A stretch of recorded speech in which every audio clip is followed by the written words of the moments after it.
The thoroughbred is a magnificent animal, bred for speed, bred to compete, the sport of kings. Wow, West Coast has it by 6. It's the all-new Let's Go Racing from Parks Casino and Racetrack. It's action-packed and fun for the entire family. 3 of them are right together with 1 furlong to go. Let's Go Racing is brought to you by the Pennsylvania Thoroughbred Horsemen's Association. It's fun to see them run. A very pleasant good morning, racing fans, and welcome here to Parks Racing for Let's Go Racing. With a now condensed racing season back underway, there were a number of significant races on the calendar this past weekend. Our national coverage features the Grade 2 Stephen Foster from Churchill Downs, a Breeders' Cup winner in. The Red Hot Tom's Détente was looking for his 4th consecutive stakes victory. Our local race of the week, a 1-mile starter race, and who else was favored but, of course, Jamie Ness. We'll talk about that in just a little bit. We'll also take a look at the magnificent mare Midnight Bisou, action from Thistledown at the Grade 3 Ohio Derby, and, of course, the economic impact of the sport of thoroughbred racing and standardbred racing, of course, throughout the Commonwealth. We'll have a feature on that coming up in just a little bit. Hi, everybody. Keith Jones down on the beautiful first floor here at Parks Racing, and my man, Dick Girardi, Mr. Eclipse winner over here. And, Dick, we're back inside. Yeah, we're inside. How good is this? Yeah, we're inside, and the good news is, Keith, on Monday, everybody can get back inside. The racetrack will be reopening for fans on Monday, and if you still want to stay home, you can bet obviously on the phone bet app, which has been modernized in the last year. So, little by little, we're starting to get back to something approaching normalcy around here. So again, that is Monday, July the 6th. The fans will be allowed back into the racetrack. It'll be great to see the faces back again. As you mentioned, the app that you can download on your phone, you can bet on your computer. So if you do want to stay, Right, the casino across the parking lot just reopened. So yeah, again, the facilities, just little by little, they're coming back to life here. Little baby steps right now. Dick, one thing I wanted to talk about here at the top of the show, we're now taping again on Tuesday. We've had 4 days of live racing under our belts, and the question coming back for the handicappers, where you're going to face a lot of horses that had been off for a significant amount of time. So which barns were going to have their horses ready to run, which barns were not, and we have some early returns on that already. Yeah, no question, Keith. I mean, we talked about it on the show last week, and we weren't even finished with the week yet. That Jamie Ness was just on fire, and I mean, everything he was putting out there. He had 15 starters in the first 3 days, 6 wins, second starts. I think he had 3 horses out of the money. So I called him, and for a story that I wrote for Let's Go Racing, Parks.com, and I said, what happened? What are you doing here? He says, I never stopped training him. I wasn't sure, obviously, when we were coming back, but when we were back, I wanted to be ready. And boy, was he ever. His whole barn was ready. Whereas some other trainers, they send horses to the farm. A lot of it is an owner situation. They want to pay day rates. They just walk them rather than train them, because it was very hard to make a determination because nobody really knew when we were going to get back. But Jamie Ness just said, hey, when we're back, we'll be ready. And boy, their barn has just been on fire. Dick, your story on Let'sGoRacingParks.com, one of the things that I found really energizing was the fact that his barn has been able to add 9 employees. Yeah, I mean, look, Jamie's got a huge operation. Obviously, he has 35 in a full barn here at Parks. He's got 50 at Delaware, where he's brought in a lot of his 2-year-olds and horses that were off layoffs. He's got a bunch more at Laurel and at the farm. But having said that, he was able to hire employees because he kept it going the whole time. He was still training hard. He was going. Was it a sacrifice for him and some of his owners? Of course. Of course. But they're getting paid off on the back end here, as he's just been winning everything. And as he mentioned, Keith, the Davo early book helped him because it fit a lot of his horses. But it can fit your horses, but if your horses aren't fit, it's not going to matter. Another great story by our man Dick Girardi. Let's go racingparks.com. Dick, let's get to our local coverage this week. As I mentioned, our local feature is a starter race. Just about everything right now is a starter race. We're going to go 1 mile for a purse of $28,000. And who saddles the favorite? Of course, it's our man Jamie Ness. Even money with jockey Ruben Silvera. Now, Dick, he ran a real good second for $40,000 just before we had the shutdown. And he does have a race under his belt coming back for this. Yeah, this is Bellarmine Hall, and for the people who don't know, that name, it's the son of Bellamy Road. It also comes from, there's a college in Kentucky, Bellarmine College, not far from Churchill Downs. But yeah, on paper, this horse just looks okay, but it's Jamie Ness, and people are betting like, hey, he wins everything. Second choice here is number 2, Ochi Doro, who gets bet down late to 6-5. Michael Sanchez up here for trainer Mike Catalano. Dick, as you go back through his past performance lines, in his last 6 races, he has found trouble in 4 of those races. Yeah, so he's one of those horses that just seems to find a way to get into trouble. It is very bizarre, and this horse had a race off the long layoff, raced up at Charlestown the end of May, similar to Bellman Hall, raced at Laurel at the end of May, but I thought that Ochi's race was a little better looking than Bellman Hall's on paper. So if he can get a clean trip, maybe, just maybe, he has shown some ability here. Yes, in the past, our local race of the week, 1 mile, and here's the call. They're coming toward the quarter pole, and Ochi Doro just shoots right through on the inside and has seized command with a quarter mile to go.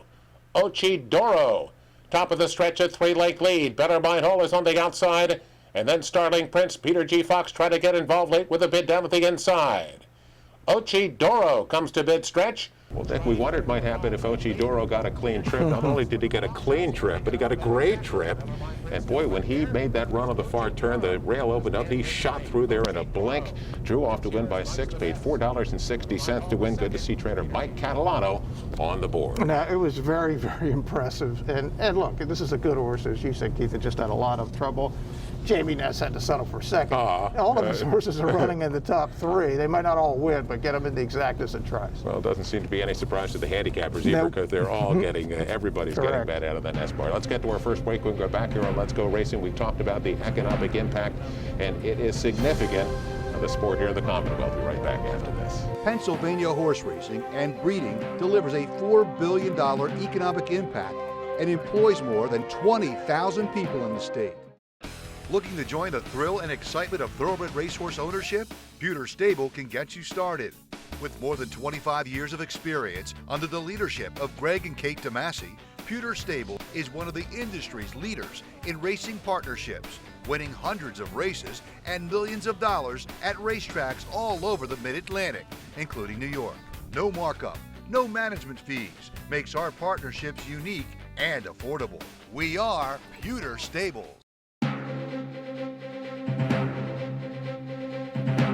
Welcome back, everyone, to Parks Racing for Let's Go Racing. And before we get to our feature segment, we want to mention once again that the fans are going to be allowed back here into the track on Monday, July the 6th. Come out and enjoy live racing and do it in person. You can enjoy it right here at Parks again, starting on Monday, July the 6th. Dick, we've talked about it on the show a number of times before. The economic impact of the sport here in the Commonwealth is extremely wide-reaching. Yeah, and it has been for years, but especially so since the slots bill was passed in 2004. You know who's doing the feature this week? I do. How about our man Bruce Casella?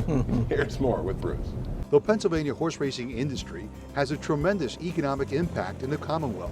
Yes, thousands of people are employed at the state's 6 thoroughbred and standardbred racetracks. Trainers, grooms, jockeys, drivers, betting tellers, blacksmiths, veterinarians, and many others are employed at Pennsylvania racetracks. But the economic impact of Pennsylvania's thoroughbreds and standardbred horse racing and breeding industry is much, much broader. The state's racing industry has created manufacturing jobs as well. One Pennsylvania company, Farmco, specializes in manufacturing horse feeders. Michael Beeler manages the family-owned company Farmco in Ronks, Pennsylvania. The manufacturer currently employs 14 full-time individuals, all from the local community. Over the past 10 years, we've increased our market share in the equine industry to about 25% of our total sales. We are constantly looking at expanding, and we discussed how are we going to be able to create more sales and more models, more feeders, and more product. The equine industry is a very important part for our growth and success both now and in the future. Farmco currently distributes its products through a mix of 3 distributors, 150 vendors, and direct sales. The business that Farmco receives from the equine industry benefits other small companies in Pennsylvania as well. So as a manufacturer, we get to choose where we buy our raw materials, and we choose to buy it locally. We see that having a big impact in impacting the local community around us. Transporting thoroughbreds and standardbred horses between breeding farms, stables, and racetracks have created demand for another manufacturing industry in Pennsylvania. We supply trailers to breeders, horse farmers. We sell to individuals who are commercially hauling. EV Trailers opened its business in Pennsylvania in 1938 as a manufacturer of horse trailers. Thanks to its substantial growth, the company opened a second manufacturing facility in Pennsylvania and now employs hundreds of Pennsylvanians. Having a healthy racing environment here in Pennsylvania certainly brings more business to us, and along with that, it also affects the breeders and the commercial haulers who are hauling into these locations. So yes, it has a significant impact on us. Like Farmco, EB Trailers also uses local Pennsylvania-based suppliers. The state's equine industry also has an economic impact on the hospitality industry in Pennsylvania. For example, Pennsylvania has gained a reputation as the top location for standardbred breeding. That reputation is why the standardbred horse sale held at the Pennsylvania Farm Show Complex has become the largest standardbred auction in the world. This is huge for Pennsylvania and for standardbreds, and I tell everyone, including our state legislatures, that this is one of the best kept secrets. This is a sale that people come to from all over the world and bring money to Pennsylvania, buy Pennsylvania bred horses. It's awesome. We get an international crowd here. You know, there's people here from Sweden, there's people here from France. We've even had people from Russia here before. So this is an international event, and what it means to the economy of Pennsylvania is huge. Some people don't realize that the horse industry is one of the largest agricultural industries in Pennsylvania. In addition to buying Pennsylvania-bred horses, the global buyers who travel to Pennsylvania for the standardbred horse sale deliver a $3.4 million economic impact for the Harrisburg region's hospitality industry. Hotel people tell us that this is one of the biggest weeks of their year, with people coming from Scandinavia, all over the world, and staying here, keeping the bars open till late, and it's a big economic boon to the state.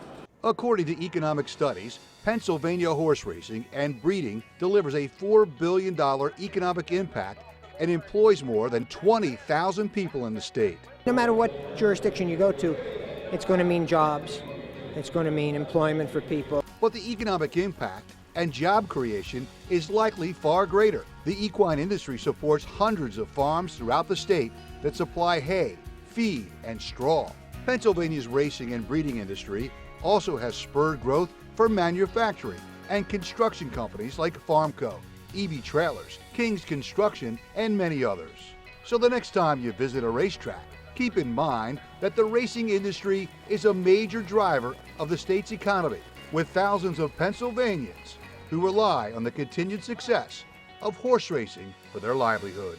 Dickie, you know, because of the fact that thoroughbred racing is not what you'd call a mainstream sport, it's always one of our efforts and one of our jobs to educate the higher-ups in Harrisburg on exactly what is involved in the sport. You know, tax dollars is always something that seems to be a question mark. Yeah, one of the things, the biggest bit of misinformation about the purses and how they're funded here at the racetrack is that they come out of tax dollars. No.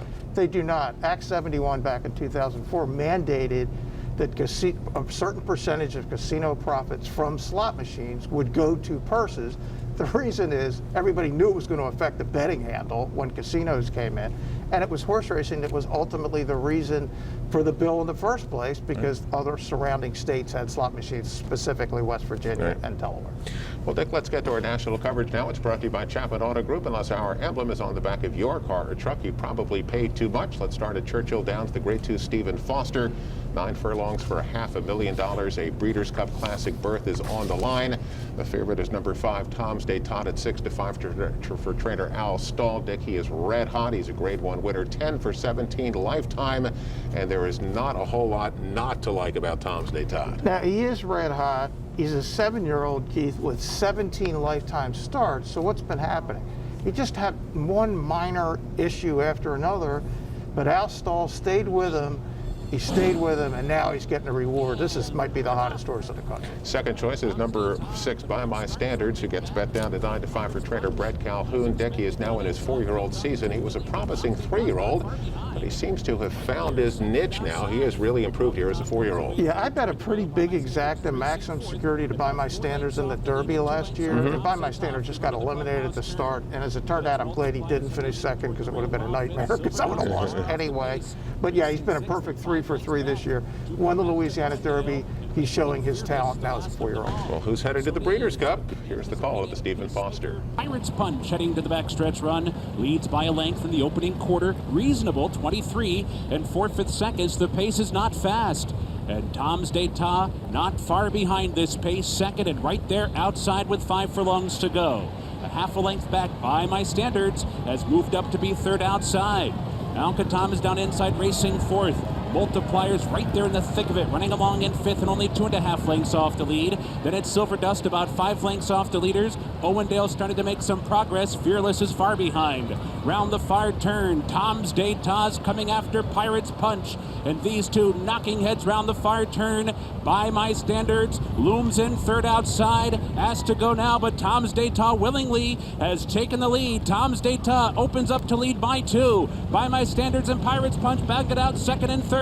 Silver Dust is now fourth. They're off the turn. Tom's D'Etat shaken up to a 3-length lead. Dick, as I watched the race unfold, the first thing that occurred to me was, boy, Tom's D'Etat is much closer than he usually is. He had it, he broke alertly. He was just off the pace.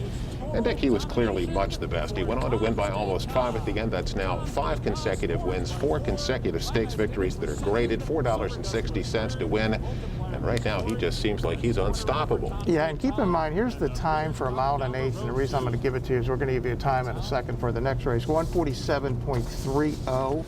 That is a 109 buyer figure for Tom's D'Etat. Keith, I think one of the reasons he was close to the pace was pretty moderate. Right. But man, did Tom's D'Etat fly home. Final 8th in 12 seconds. Wow. And I think by my standards ran right back to his recent form, and he couldn't keep up with Tom's D'Etat in the stretch.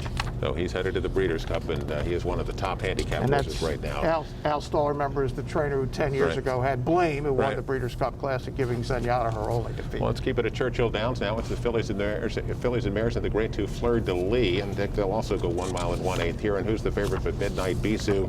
And Dick, Midnight Bisou has $7.2 million in earnings and really has put together an unbelievable-looking resume. Yeah, she is just amazing. 20 starts, 12 wins, 5 seconds, 3/3. We saw her here in the cotillion. She got put up. Monomoy was really the only horse she could beat, but she beats all the rest of them and just missed winning the Saudi Cup against the boys in Maximum Security back in February. Ran second in that race, and all she earned was $3.5 million.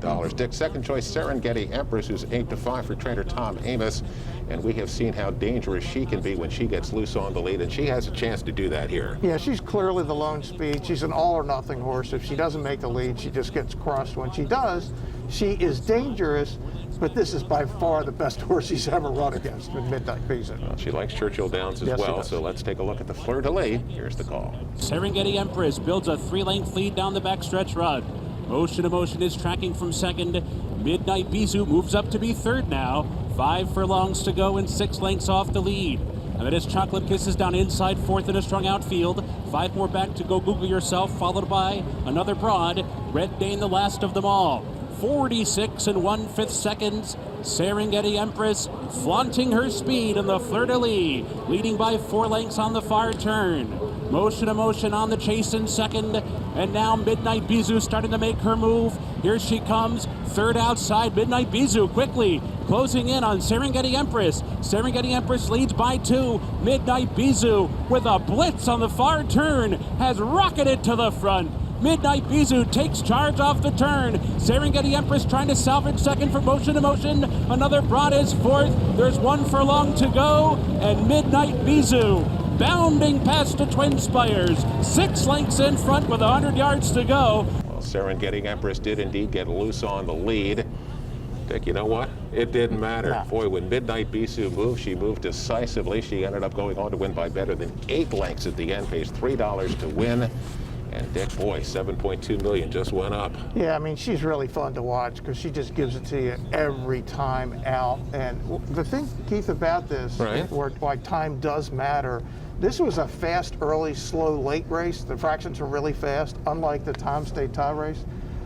The difference in the 2 races, 1.69 seconds. Midnight Bisou is that much slower than Tom's D'Etat. And you can compare times. That's what it's there for. So a 93 buyer for Midnight Bisou, 109. This is not to say Midnight Bisou isn't tremendous, but let's put it in some kind of perspective. There was some talk she's the best horse in the country. she's not. Maybe not. Maybe not. Dick, 3-year-olds. Yes. Want to cover some 3-year-olds? Yeah, let's do it. Ohio Derby time out 20 of this. Derby points on the line. 20? Yes, sir. Well, also a $500,000 as well. And Dick, a big bulky field headed by number 13, Storm the Court, who 13 obviously does not draw well post-wise. 3-1 for trader Peter Urton. That ridiculous upset last year in the Breeders' Cup Juvenile, but Dick has not found the winner's circle since that upset win. Negative key race. Nothing out of that has come back to run any good, including Storm the Court, who hasn't won since. Blinkers off. The last race against Nadal in the Arkansas Derby was really bad.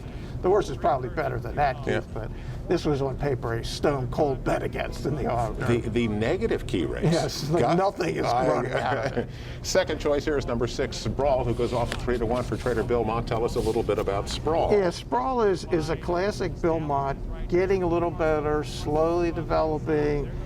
Came off an A other than, and is getting bet in the Ohio Derby, which tells you a little bit about the overall quality of the field, at least on paper. Well, can Storm the Court get off the schneid here in his 3-year-old season? Here's the call of the Ohio Derby. The leader is Dean Martini, but Lebda's right there. Lebda and Dean Martini together. They've gone 3 lengths clear of Rowdy Yates and Storm the Court. Sprawl's trying a rail rally right now. Sprawl is just behind them in 5th. South Bend moves up on the far outside, and it's Dean Martini. Dean Martini at the top of the stretch. Lebda's back to 2nd. He can't keep up with Dean Martini. Here's Rowdy Yates along the inside. South Bend and Storm the Quarter gaining ground. It's Dean Martini, 1/16 to go. South Bend on the far outside. Storm the Court. Dean Martini still in front. Here comes South Bend. Dean Martini wins the Ohio Derby. Well, Dick, no Sprawl, no Storm the Court again. How about Dean Martini at 14-1 for trainer Tom Amos, pays $31.20 to win. Opens up a clear lead to the stretch, holds on to win by 3/4 of a length. And Dick, the son of Cairo Prince, put in a good effort and came back with a pretty decent number as well. Indeed, claimed for $50,000 out of a maiden race. Took the horse 8 tries to break his maiden, then ran a pretty good second and an optional claimer. Don't know where this race came from, but it was kind of an explosion on the backstretch when this horse ran to the front and got a 95 Beyer figure. This is one of my tracks. We had a big debate about it with Andy Beyer and Mark Hopkins, who run the Beyer figure company, but we decided this horse has just gotten good, and I texted Tom Amos and I said, hey, and he said, hey, man, we weren't sure exactly what to expect, but man, that horse gave a huge performance, and I thought Storm the Court ran better than he has. He ran 3rd, and the second horse was very good. I thought South Bend came, and he had a license. He's been on the turf only lately, and he had an 82 Beyer as a 2-year-old, or 81 Beyer, suggested way back in October, suggesting he could get into this range. We'll see if these horses can do it the next time they run. Let's get to our next break. We got back here on Let's Go Racing, Jockey and Trader of the Week. More racing action. We'll be right back after this. 6th. Yorkton is the leader here by 3/4. Turning for Home is a nonprofit that has provided nearly 2,800 former racehorses with a safe retirement. The program was created through the foresight of the Pennsylvania Thoroughbred Horsemen's Association. We all love animals, and to give back to something that helps us so much, it's a great thing. Responding to the need for a better system that addressed the uncertain future for the retiring equine population at Parks Racing, the PTHA rallied horsemen to support the program. These horses can do anything from hunter jumpers to western to therapeutic riding. Turning for Home became the first on-track retirement program at a year-round racetrack. We want to make sure that our horses that have run so well for us over the years get the great opportunity to get a new vocation. Out of everything that we've done in Pennsylvania for racing, I think that's the thing we can be most proud of. If you would like to help these amazing animals find a great second career and forever home, please give us a call or contact us at turningforhome.org.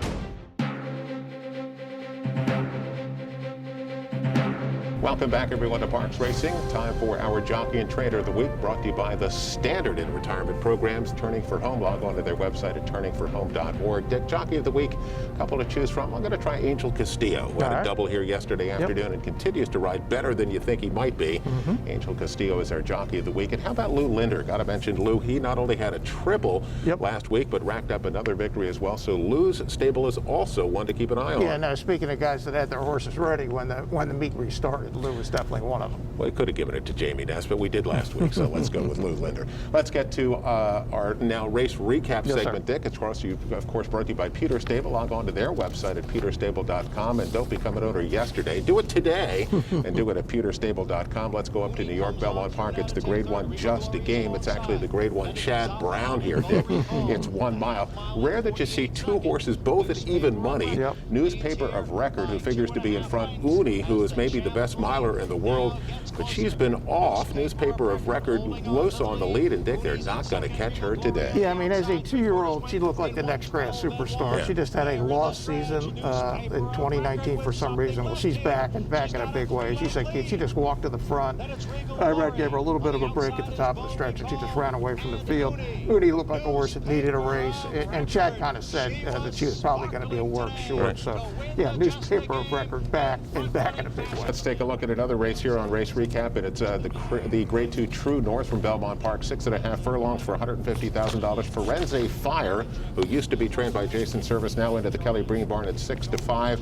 And Dick certainly looks to be the class of the field, coming from off the pace to win it. Right, first race back for Kelly was the Carter, was inside, was just never comfortable. Didn't Sloppy run. track. Now it's outside, loves Belmont Park, and gives you a big effort.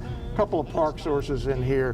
Diamond King was the one, just didn't really fire, Keith, like we've seen him in the past. And Midnight Charlie for Eddie Coletti didn't fire either. But again, a lot of these horses, they haven't been running, and it's going to take a while.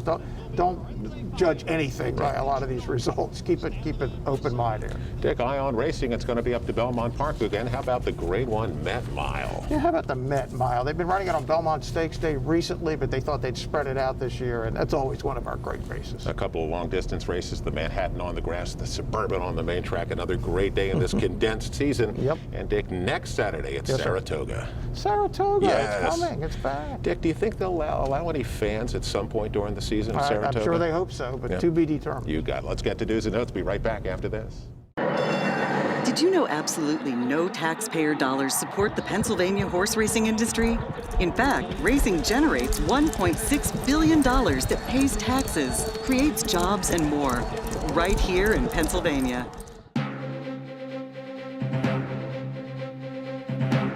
Welcome back, everyone, to Parks Racing for Let's Go Racing. Our final segment is News and Notes. It's brought to you by the Granny Fund. Help out with that continued education on the backstretch and do it with the Granny Fund. He's our man, Bruce Costello, Dick Girardi, and Keith Jones. And Dick, as we get to News and Notes here, when they bring up the Derby points on the TV, you look and say, wow, New York traffic. Look how high up he is. Yeah, no, that's John Finelli and Chuck and Glenn Bennett are obviously pieces of the horse, and may run in the Indiana Derby, which is a week from next Wednesday, I believe, which is kind of strange. Or maybe in the Bluegrass at the abbreviated Keeneland meet, which is coming up pretty quickly. They're just going to run like all their stakes they didn't get a chance to run, so that would be his final prep for the Kentucky Derby, and I think they have every intention of going, and obviously points-wise, they're in a great spot. Dick, he's an interesting horse because he has that front-running, just off the pace kind of style, so he gets himself involved, and he's been able to stay on. He's getting better. His last race, I thought, was his best when he was second behind Maxfield. Dick, fans back here at the track, come out and enjoy live racing once again. The fans are going to be allowed back onto the track here on Monday, July 6th. Come out and join us for live racing Monday, Tuesday, and Wednesday now at 12:55. For all of us here on Let's Go Racing, thanks for joining us, and we'll see you next week, of course, on Let's Go Racing.